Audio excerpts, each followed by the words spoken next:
آزادی کے بعد سے حکومتیں مسلمانوں کو کمزور کرنے کی سازش میں مصروف ہیں۔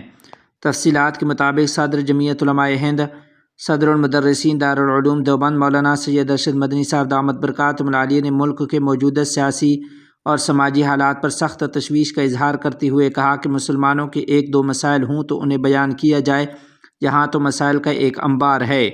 ایک مسئلہ ختم نہیں ہوتا کہ دوسرا پیدا کر دیا جاتا ہے، ایک تنازع ٹھنڈا نہیں ہوتا کہ دوسرا تنازع کھڑا کر دیا جاتا ہے۔ انہوں نے کہا کہ ہر چہار جانب سے مسلمانوں پر حملے ہو رہے ہیں اور یہ سب کچھ منصوبہ بند طریقے سے ہو رہا ہے۔ ایسا لگتا ہے کہ ہندو مسلمان کرنے کے علاوہ حکومت اور فرقہ پرستوں کے پاس کوئی دوسرا ایشو ہی نہیں رہ گیا۔ اس وقت ملک کے حالات جس قدر تشویشناک ہیں اس کی ماضی میں نظیر نہیں ملتی۔ اقتدار کی تبدیلی کے بعد یکے بعد دیگرے جو واقعات پیش آ رہے ہیں، اس سے اب اس میں کوئی شبہ نہیں رہ گیا ہے کہ ہندوستان فسطائیت کی گرفت میں چلا گیا ہے۔ انہوں نے کہا کہ نفرت کی یہ سیاست ملک کو کمزور کر رہی ہے اور اس کے ذریعے مسلمانوں سے عزت کے ساتھ جینے کا حق بھی چھین لینے کی منصوبہ بند سازش ہو رہی ہے۔ انہوں نے یہ بھی کہا کہ آزادی کے بعد سے فرقہ پرست ذہنیت مسلمانوں کو کمزور کرنے کی سازش میں لگی ہوئی ہے۔ حکومتیں چاہتی ہیں کہ مسلمانوں کے پیروں تلوں سے زمین چھین لی جائے اور آئین ہند میں اقلیتوں کو جینے کا جو دستوری حق دیا گیا ہے اس کو بھی چھین لینے کی ناپاک سازش ہو رہی ہے۔ بڑی حد تک وہ اس میں کامیاب بھی ہو گئے ہیں۔ مسلمانوں کے حوصلوں کو پست کر دینے کی کوشش کی جا رہی ہے اور فرقہ پرست طاقتیں اسلام اور مسلمان دونوں کو مٹانے کے درپے ہیں، مگر شاید وہ نہیں جانتے کہ اسلام کا یہ چراغ کبھی بجھنے والا نہیں ہے۔ انشاءاللہ تاریخ گواہ ہے کہ جنہوں نے اسے بجھانے کی کوشش کی وہ خود مٹ گئے۔ مولانا سید ارشد مدنی صاحب دامت برکاتہم نے کہا کہ امریکی صدر کی مخالفت کے باوجود نیو یارک کا میئر زہران ممدانی ہو سکتا ہے، لندن کا میئر ایک خان ہو سکتا ہے، لیکن ہندوستان کا مسلمان کسی اپنی بنائی ہوئی یونیورسٹی کا چانسلر بھی نہیں بن سکتا، اور اگر بن بھی گیا تو اعظم خان، اقبال اور جاوید کی طرح جیل میں ہوگا، کیونکہ فرقہ پرست طاقت کسی مسلمان کی ترقی برداشت نہیں کر سکتی۔ اس کی وجہ وہ نفرت اور تعصب ہے جو لوگوں کے ذہنوں میں بھر دیا گیا ہے۔ انہوں نے انتہائی صاف گوئی سے کہا کہ الفلاح یونیورسٹی کے خلاف ہوئی کارروائی تعلیم پر حملہ نہیں بلکہ یہ مسلم اداروں کو خوفزدہ کرنے کی سیاست ہے۔ کوئی اسکول ہو یا کوئی مسلم ادارہ، سرکار اس پر ایسے ٹوٹ پڑتی ہے جیسے وہ ملک کے لیے خطرہ ہو۔ مولانا سید ارشد مدنی صاحب نے کہا کہ جب بھی کوئی ناخوشگوار واقعہ ہوتا ہے تو سوچے سمجھے بغیر ملک کا بے لگام اور متعصب میڈیا مسلمانوں کو بدنام کرنے کی مہم پر لگ جاتا ہے۔ کسی اور ملک میں ایسا نہیں ہوتا کہ قانونی اور عدالتی کارروائی کے بغیر کسی کو مجرم قرار دے دیا جائے، لیکن ہمارے ملک میں اب کی مذموم روایت بن چکی ہے۔ کسی عدالتی کارروائی کے بغیر ایک پوری قوم کو مجرموں کے کٹہرے میں کھڑا کر دیا جاتا ہے۔ انہوں نے کہا کہ ہم ہر طرح کی دہشت گردی کے خلاف ہیں۔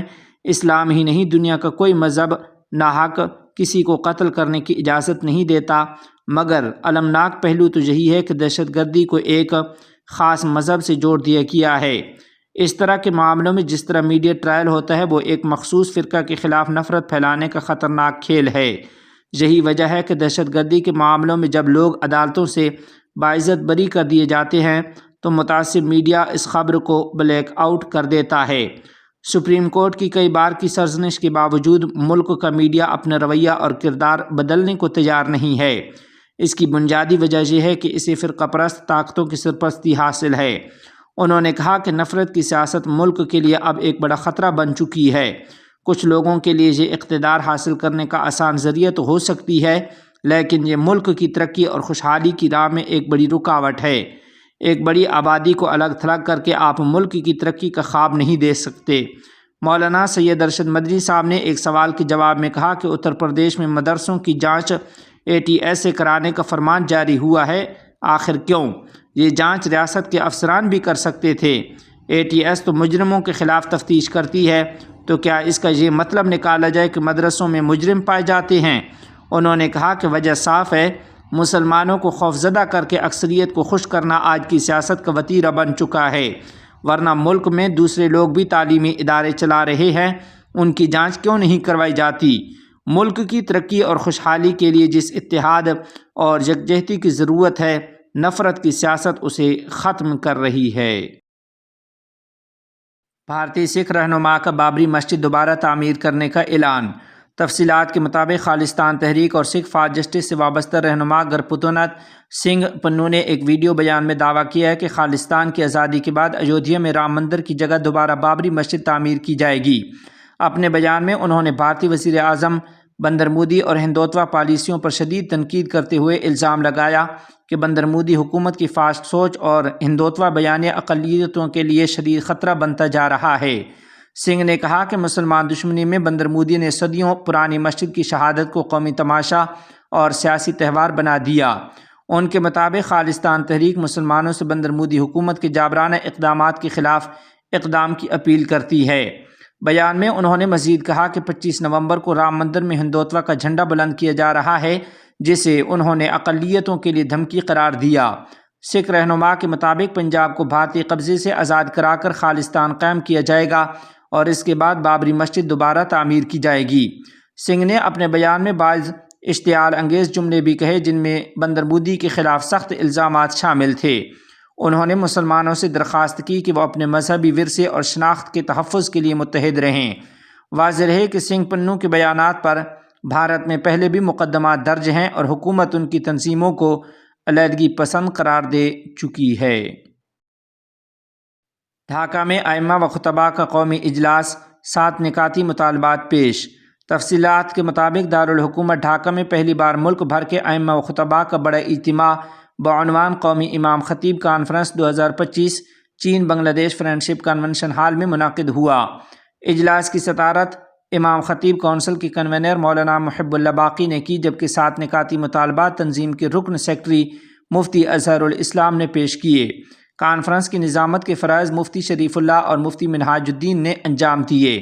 کانفرنس میں متعدد مذہبی و سیاسی رہنماؤں نے ورچوئل اور بالمشافہ خطاب کیا، جن میں طارق رحمان، ڈاکٹر شفیق الرحمان، مفتی رضا الکریم، صلاح الدین احمد، ناہید اسلام، وی پی نور اور مختلف دینی تنظیموں کے نمائندگان شامل تھے۔ اسی طرح ملک کے ممتاز علماء کرام اور خطباء نے بھی اپنے خطاب میں ائمہ کے مسائل، ریاستی ذمہ داریوں اور سماجی کردار پر گفتگو کی ہے۔ کانفرنس میں پیش کیے گئے اہم مطالبات میں سے چند ایک درج ذیل ہیں: ریاستی امور میں اسلامی شریعت کو بنیادی اہمیت دینا اور تمام مذاہب کے حقوق کا تحفظ، ضلعی و مقامی انتظامی کمیٹیوں میں ائمہ خطباء کی شمولیت، مساجد و مدارس کی بجلی بل کو ڈی ٹیرف میں لانا اور پانی کے بل میں 50% رعایت، ائمہ، خطباء، مؤذنین و خدام کے لیے سروس رول کی تشکیل اور مسجد کمیٹیوں میں امام کا بطور جنرل سیکرٹری کردار، بلا جواز گرفتاریوں اور ہراسانی پر پابندی، مستند علماء کو سرکاری مساجد، تعلیمی اداروں اور نکاح رجسٹرار کی تقرری میں ترجیح، اوقاف قوانین اور قومی نصاب میں شرعی رہنمائی کے مطابق اصلاحات اور نصاب سازی کمیٹیوں میں علماء کی شمولیت۔ اجلاس کے اختتام پر مقررین نے کہا کہ ائمہ و خطباء معاشرے کی اصلاح، امن کے فروغ اور نسلوں کی فکری تربیت میں کلیدی کردار ادا کرتے ہیں، اس لیے ریاستی سطح پر ان کے حقوق اور مقام کو تسلیم کرنا ناگزیر ہے۔ عرب امارات کے نئے سفیر کی افغان وزیر خارجہ سے ملاقات، اسناد تقرری پیش۔ تفصیلات کے مطابق متحدہ عرب امارات کے نئے مقرر کردہ سفیر سیف محمد الکتبی نے آج سوموار کو کابل میں افغانستان کے وزیر خارجہ مولوی امیر خان متقی کو اپنی اسناد تقرری پیش کر دیں۔ اس موقع پر وزیر خارجہ متقی نے عرب امارات کے نئے سفیر الکتبی کو ذمہ داریاں سنبھالنے پر مبارکباد دی اور ان کے لیے نیک خواہشات کا اظہار کیا ہے۔ انہوں نے دو ممالک کے درمیان مختلف شعبوں میں تعلقات کے فروغ کے وسیع امکانات کا ذکر کرتے ہوئے کہا کہ دونوں ملک موجود مواقع سے بھرپور فائدہ اٹھا سکتے ہیں۔ اماراتی سفیر نے وزیر خارجہ کی باتوں سے اتفاق کرتے ہوئے بتایا کہ وہ باہمی تجارت اور ٹرانزٹ کے نئے منصوبوں پر کام کرنے کے لیے پرعزم ہیں۔ انہوں نے افغان تاجروں کے لیے ویزا اجرائی کے عمل کو مزید مؤثر اور آسان بنانے کا بھی عندیہ دیا تاکہ افغانستان اور متحدہ عرب امارات کے درمیان اقتصادی تعلقات مزید مضبوط ہو سکیں۔